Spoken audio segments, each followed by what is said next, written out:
and now I know the way. Now, why do I share all of that? Because there's one central story in Yom Kippur. For all of the elaborate rituals that we do, there's one story. It's not Kol Nidre. That's beautiful, but that's not the story. The story is called Avodah. One day a year, one person in the holiest place, showed up.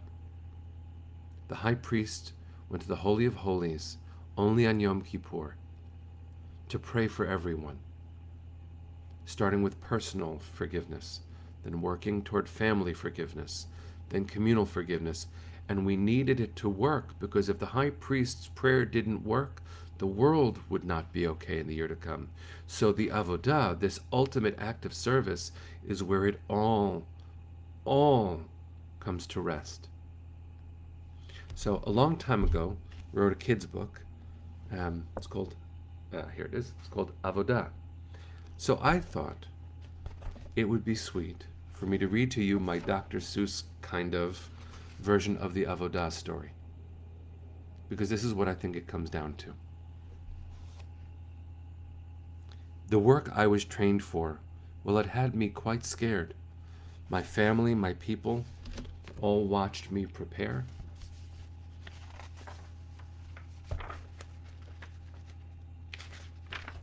For this one special place, for this one special time, for the most special word from one lonely voice, mine.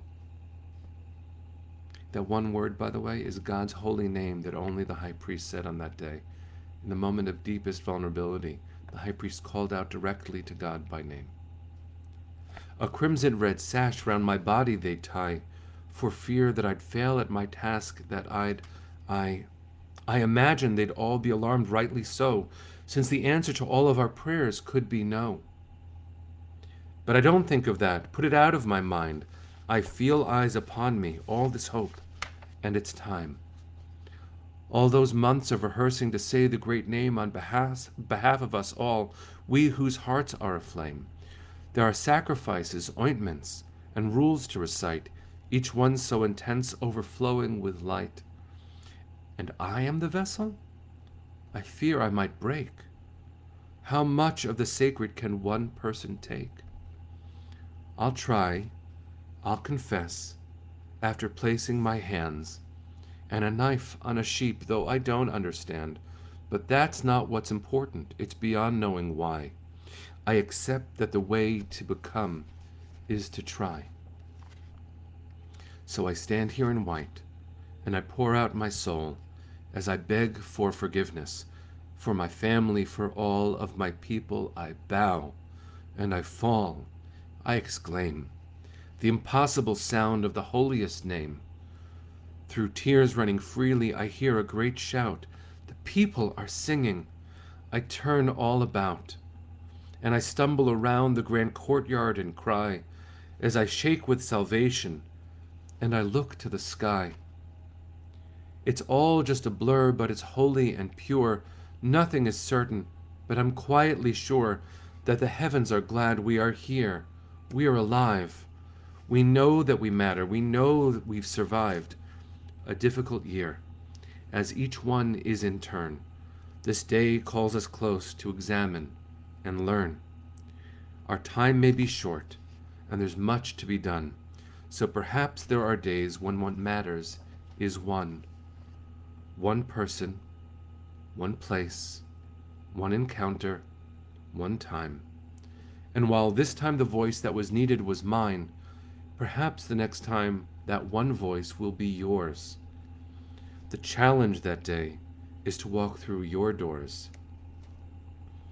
Though the task you must do might feel awkward and strange, the words and the deeds stretch beyond comfort range.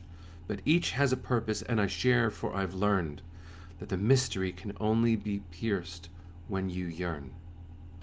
I'm sure that one day these strange rites will have faded. That's the way human souls have evolved and evaded the scariest parts of this world we all share. We pretend that our fears are illusions, not there. That all we need do is think hard and we'll see some sense all is right. We'll achieve clarity. But I know now that's not how the world really turns. And my job every year is to simply return to this place at this hour for this rite, to put myself there in the breach, in plain sight. So come, hold my hand, stand with me, do your part, close your eyes for to dream, all you need is your heart. Friends, I want to bless you from the core of me with the year you've been waiting for, with the year this world deserves, with this year ahead that demands so much of us for the sake of our children and our children's children. I offer it to you in rhymes. But friends, please, please have faith in yourself. Take care of each other. When I say Gmar Chatima Tova, may you be signed and sealed for life, I mean it. May you and those you love be signed and sealed for life. And may others, because of the work we commit to as a community, have more life than ever before. So friends, hand on heart, take care of yourself, and then let's reach out with our hands and bless the world. Gmar Chatima Tova. See you soon.